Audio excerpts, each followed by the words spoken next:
우리가 맛있게 먹고 있는 음식 가운데 일부는 혈관의 쓰레기로 쌓여 산소와 영양소의 흐름을 방해하여 우리의 건강을 심각하게 해칠 수 있다는 사실을 생각해 보신 적이 있습니까? 우리는 왜 음식을 먹을까요? 사람들이 어떤 음식을 좋아하는지는 사람마다 다르겠지만 누구에게나 자신이 좋아하는 음식이나 맛있는 음식을 먹는 것은 즐거운 일일 것입니다. 그런데 어떤 음식을 먹든지 우리가 먹는 음식이 몸 안에 들어가서는 매우 중요한 역할을 하게 되는데 음식에 들어있는 어떤 성분들이 바로 우리가 살아가는 데 필요한 에너지원이 되고 우리 몸에 필요한 영양소를 공급하는 것입니다. 만일 음식을 먹지 않으면 우리는 어떻게 될까요? 누구나 알고 있는 것처럼 태양 에너지를 이용하여 살아가는 식물과 달리 태양 에너지를 직접 이용할 수 없는 동물이나 사람은 생존에 필요한 에너지를 음식에서 얻을 수밖에 없기 때문에 음식을 먹지 않으면 아무도 살 수 없습니다. 이처럼 우리가 살아가기 위해서는 음식을 먹는 것이 매우 중요하지만 이러한 음식의 중요성은 때로는 음식에 대한 잘못된 정보를 만들어내기도 하여 우리 사회에는 건강에 좋다는 음식이나 영양소가 많습니다.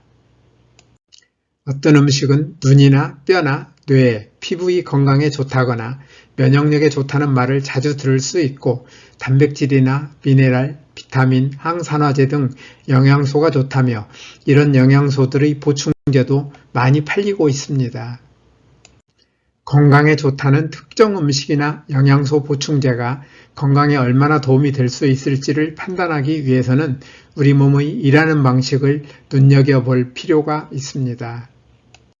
우리가 어떤 영양소가 들어있는 음식을 먹으면 우리 몸에서는 소화효소를 분비하여 탄수화물이나 단백질, 지방처럼 크고 복잡한 영양소를 작고 단순한 물질로 분해하여 흡수하는데 이것이 소화입니다. 이렇게 소화되어 흡수된 영양소는 혈관을 통하여 모든 세포에게 보내지고 세포에서는 일부 영양소는 태워서 에너지로 사용하고 일부는 이들을 재료로 사용하여 몸에서 필요한 물질을 만드는데 이것이 유전자의 역할이며 모든 세포에는 이러한 유전자가 2만 개 이상 있습니다. 따라서 우리가 어떤 영양소가 들어있는 음식을 먹을 때 음식에 들어있는 영양소는 소화되어 재료로만 사용되며 영양소가 몸 안에서 직접 어떤 일을 하는 경우는 없다는 사실을 반드시 기억해야 합니다. 단백질이나 비타민C와 같은 어떤 영양소는 많이 먹어야 좋은 것으로 알고 있는 사람들이 많은데 이제 영양소가 우리 몸에서 필요한 재료라는 점을 염두에 두고 이 말이 맞는지를 생각해 봅시다. 어떤 공장에서 필요한 재료가 여러 가지가 있을 텐데 단백질과 같이 어떤 재료가 중요하다는 이유로 필요 이상으로 많이 들여오면 제품을 만드는 데 도움이 될까요? 공장에서는 필요 이상으로 많은 재료는 어느 정도까지는 창고에 저장하겠지만 계속 공급이 된다면 오히려 남는 만큼 처리를 해야 하는 문제가 생기게 됩니다. 이럴 때 남는 재료를 처리하는 비용이 많이 들지 않는 경우는 그래도 다행이지만 어떤 재료는 처리하기가 까다롭거나 처리 비용이 많이 들 수가 있습니다. 우리가 먹는 음식도 마찬가지입니다. 어떤 영양소가 필요 이상으로 많이 들어올 때 처리하기가 쉽지 않아 몸 안에서 많은 문제를 일으키는 영양소가 있는데 이럴 때 남는 영양소를 저는 음식물 쓰레기라고 부릅니다. 이러한 음식물 쓰레기로는 주로 혈관에 쌓여서 많은 문제를 일으키는 대표적인 것으로 설탕, 포화지방과 트랜스지방, 소금, 알코올이 있습니다. 혈관에 가장 많은 쓰레기를 남기는 대표적인 음식으로는 설탕이 으뜸입니다. 우리가 설탕이 들어있는 음식을 먹으면 우리 몸 안에서는 설탕 한 분자가 소화효소에 의해 포도당 한 분자와 과당 한 분자로 분해되어 에너지원으로 사용되는데 모든 세포에서 에너지원으로 사용되는 포도당과 달리 과당은 주로 간에서만 이용되기 때문에 에너지원으로 사용되는 과당의 양은 그리 많지 않습니다. 만약 우리가 주로 간에서만 에너지원으로 사용되는 양을 초과하여 과당을 흡수하게 되면 간의 대사 능력을 넘어 사용되지 못한 대부분의 과당은 지방산과 중성지방으로 바뀌어 지방간과 이상지질혈증의 원인이 되는데, 우리가 많은 양의 설탕을 먹으면 설탕의 수화로 만들어지는 과당 가운데 간의 대사 능력을 넘는 과당은 중성지방을 증가시켜 혈관에 버려지는 쓰레기를 증가시키는 결정적인 원인이 됩니다. 혈관에 많은 쓰레기를 남기는 대표적인 음식으로는 둘째로 포화지방과 트랜스지방이 있습니다. 포화지방은 고기 종류나 유제품과 같은 대부분의 동물성 지방과 팜유나 코코넛 오일과 같은 일부 식물성 기름에 많이 들어있는데, 상온에서 고체로 존재하며 쉽게 굳는 특성이 있어 혈관벽에 달라붙거나 덩어리를 만들어 혈관을 막으며 저밀도 콜레스테롤을 증가시키기 때문에 많이 먹을 경우 혈관에서 혈액의 흐름을 방해하는 쓰레기가 됩니다.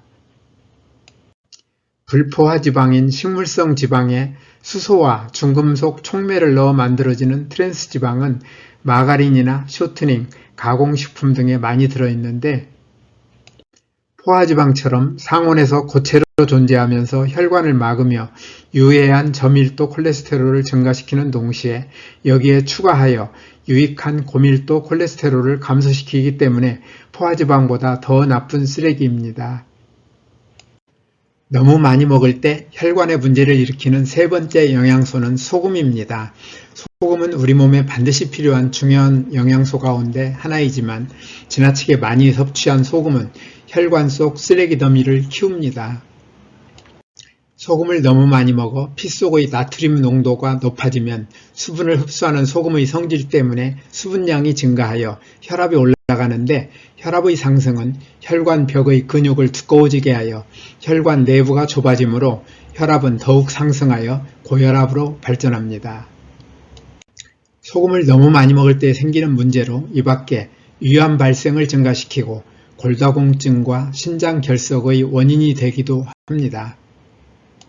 다음으로 음식 가운데 혈관에 많은 쓰레기를 남기는 것으로 알코올을 빼놓을 수 없습니다. 적당량의 알코올은 일시적으로 혈관을 확장시키지만 장기간의 과음은 혈관을 수축시키고 중성지방을 증가시켜 고혈압이나 뇌졸중, 심근병증을 포함한 심혈관 질환의 원인이 될 수 있습니다. 세계보건기구에 따르면 2019년 전 세계 사망자의 4.5%인 260만 명이 알코올 때문에 죽었으며 전 세계 15세 이상 인구의 7%인 약 4억 명이 음주량을 적정 수준으로 통제하지 못하는 알코올 사용 장애를 겪고 있습니다.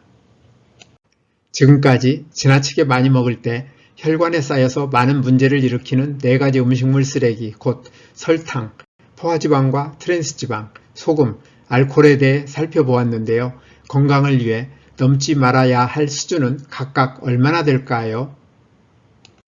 많이 먹으면 문제가 되는 4가지 식품의 넘지 말아야 할 수준에 대해서는 전문기관별로 대동소이한데, 여기에서는 세계 최고의 건강 전문기관인 세계보건기구 WHO와 국가가 별도의 법을 제정하여 운용하고 있는 미국 연방정부의 식사 지침을 중심으로 살펴보려고 합니다. 먼저 설탕에 대해서는 WHO는 설탕 섭취량을 총 에너지 섭취량의 10% 미만으로 줄일 것을 강력히 권고하면서 5% 미만으로 줄일 것을 조건부로 권고하고 있고, 미국의 식사 지침에서는 10% 미만으로 줄일 것을 권고하고 있는데, 설탕의 범위에 있어서는 WHO는 자유설탕이라는 뜻을 가진 프리 슈거라는 용어를 사용하고, 미국 식사 지침에서는 첨가설탕이라는 용어를 사용하고 있지만 용어를 정의함에 있어서는 큰 차이가 없습니다. 다음으로 포화지방에 대해서는 WHO와 미국의 식사 지침 모두 포화지방 섭취량을 총 에너지 섭취량의 10% 미만으로 줄이도록 권고하고 있으며, 트랜스지방에 대해서는 WHO는 트랜스지방 섭취량을 총 에너지 섭취량의 1% 미만으로 줄이도록 하고, 미국의 식사 지침에서는 최소로 줄이도록 하고 있어 비슷합니다. 다음으로 소금에 대해서는 WHO는 나트륨은 하루 2000mg, 소금으로는 5g 미만으로, 미국의 식사 지침에서는 나트륨은 하루 2300mg 미만으로 먹을 것을 권장하고 있어 미국의 기준이 조금 높습니다. 마지막으로 알코올에 대해서 WHO는 모든 알코올의 위험은 첫 한 방울에서부터 시작되며 많이 마실수록 더 해롭다는 입장이고, 미국의 식사 지침에서는 알코올은 많이 마시는 것보다 적게 마시는 것이 건강에 더 좋으며, 알코올을 마시지 않거나 남성은 표준 음주량의 2배 미만, 여성은 표준 음주량 미만으로 마시는 것을 선택할 수 있다고 말합니다. 여기에서 표준 음주량은 알코올을 기준으로 나라별로 8에서 20g 수준으로 정하고 있어 술의 종류와 관계없이 대체로 한 잔 정도 되는데, WHO의 알코올 사용 장애 식별 테스트의 샘플 설문지 양식에 있는 10g을 기준으로 하여 10g으로 정하고 있는 나라들이 많습니다. 앞에서 지나치게 많이 먹을 때 혈관에 쌓여서 많은 문제를 일으키는 4가지 음식들의 넘지 말아야 할 수준에 대해 살펴보았는데요. 우리의 건강을 지키는 데 있어 이것만 지키면 충분할까요? 많이 먹으면 문제를 일으키는 4가지 음식들을 많이 먹지 않는 것 못지않게 중요한 것이 또 있는데, 바로 필요한 영양소가 부족하지 않도록 이러한 영양소가 들어있는 음식을 적절하게 먹는 생명식입니다. 생명식은 과일과 채소, 곡식을 포함한 식물성 음식을 종류와 색깔을 다양하게 하여 골고루, 통째로, 넉넉하게 먹는 것이며, 나아가 이러한 생명식을 포함하여 우리 몸 모든 세포들이 신바람나게 일할 수 있는 환경을 만들어주는 좋은 생활 습관을 가져야 하는데, 이런 삶이 바로 뉴스타트입니다. 뉴스타트 생활을 통하여 모든 세포들이 신바람나게 일할 수 있는 좋은 환경을 만들어주면 세포들은 최상의 건강 상태를 유지하여 각종 질병이 예방되고 나음으로써 우리는 건강한 삶을 살 수 있을 것입니다. 뉴스타트 생활에서 특히 생명식에 있어서는 과일과 채소, 곡식을 포함한 식물성 음식을 종류와 색깔을 다양하게 하여 골고루, 통째로, 넉넉하게 먹는 것과, 아울러 너무 많이 먹을 경우 많은 문제를 일으키는 설탕을 포함하여 가공이나 정제된 나쁜 탄수화물, 포화지방과 트랜스지방, 소금과 알코올의 섭취를 줄이는 것이 중요합니다. 이와 함께 소화기관 세포들의 DNA를 손상시키고 손상된 DNA 복구를 방해하는 나쁜 식습관인 편식이나 과식, 간식, 폭식, 야식을 하지 않는 것도 중요합니다. 또한 뉴스타트의 나머지 항목인 운동, 물, 햇빛, 절제, 공기, 휴식, 신뢰와 사랑을 잘 실천하되 규칙적으로 적절히 운동하는 습관을 가지며, 물은 식사 시간과 분리하여 충분히 마시고, 햇빛은 자외선이 강하지 않은 시간을 이용하여 하루 10분 정도 꾸준히 쬐도록 하며, 공기는 가급적 산소의 농도가 높으며 오염되지 않은 맑은 공기로 깊이 들이마시도록 하고, 특히 담배 연기나 미세먼지에 주의하여야 합니다. 아울러 손상된 몸과 마음이 잘 회복될 수 있도록 충분히 휴식하고 충분한 잠을 자도록 하며 스트레스를 적절히 해소하는 것도 중요합니다. 오늘도 끝까지 영상을 시청해 주셔서 대단히 감사합니다. 뉴스타트 생활을 통하여 늘 건강하시기를 기대하며 다음에 더 좋은 영상으로 찾아뵙겠습니다. 여러분의 소중한 의견을 남겨주세요. 구독과 좋아요 부탁드립니다.